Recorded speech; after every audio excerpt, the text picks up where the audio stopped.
We encourage all mothers to breastfeed their babies responsively. Response breastfeeding recognises that breastfeeding not only provides everything your baby needs in terms of nutrition and protection, but crucially it also offers a perfect way to comfort and reassure your baby.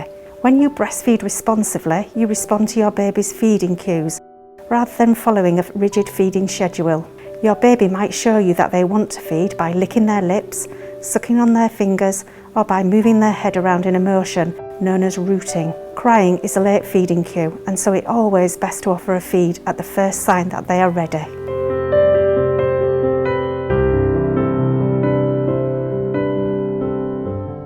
It is normal for newborn babies to want to feed frequently in the early days and weeks, as they are growing at a significant rate, and they also need regular reassurance that you are nearby. Staying close to your baby both day and night will enable you to respond quickly to your baby's feeding cues, helping them to feel safe and secure, which in turn supports their healthy brain growth and development. You cannot overfeed a breastfed baby, and you cannot spoil your baby by feeding or cuddling them too often.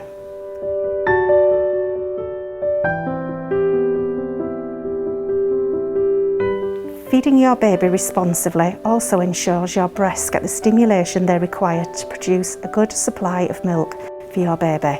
You have thousands of milk-making cells within your breasts. Each of these cells need to be activated for them to start making milk for your baby. The earlier and more frequent you feed your baby, the more these cells will be switched on and the better your long-term milk supply will be. In the first 24 hours, it is common for babies to only have 3 or 4 feeds as they recover from the birth. Keeping them close and enjoying skin contact will help.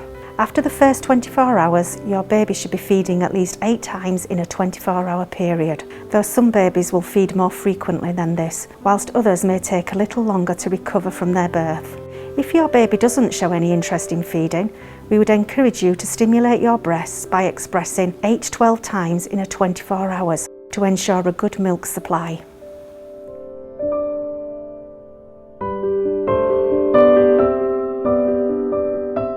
Responsive breastfeeding also acknowledges the importance of your needs too. Even if your baby isn't showing you a feeding cue, you may wish to offer your baby a breastfeed so that you can enjoy some time together or have a rest. Likewise, you can choose to initiate a breastfeed if your breasts feel uncomfortably full. Doing so will reduce the risk of you getting blocked milk ducts or mastitis and will support you to have a good milk supply. If you have any concerns about your baby's feeding, please contact your midwife or maternity support worker for more support.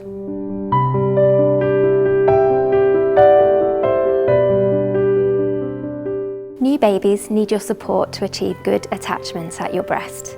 Attachment is the word used to describe how your baby takes your breast into their mouth so that they can feed. When a baby is attached well, they take a big mouthful of your breast into their mouth and your nipple is drawn right to the back of their mouth where the palate is soft. This ensures that feeding is comfortable for you and allows your baby to get a good volume of your breast milk.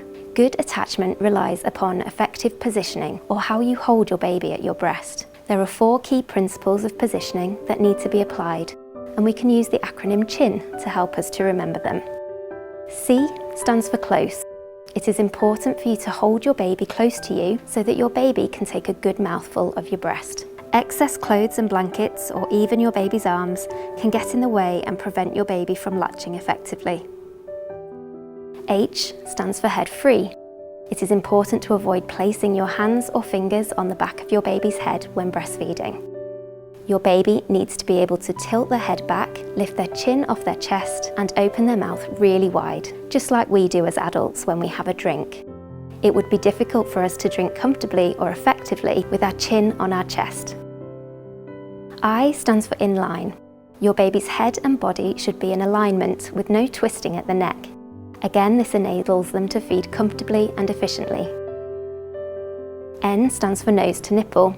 The touch of your nipple on your baby's nose or top lip will help your baby to tilt their head back and to make a wide open mouth. They will then move towards your breast with their chin leading. They will use their tongue to reach as much of your breast as possible, and your nipple will be drawn under their top lip and to the back of their mouth where the palate is soft. There are lots of different breastfeeding positions that you can try, but these same 4 principles can be applied regardless of which position feels most comfortable for you. The majority of breastfeeding complications result from the baby not quite being latched correctly at the breast. However, this means that most problems can be overcome with some support to make a few adjustments.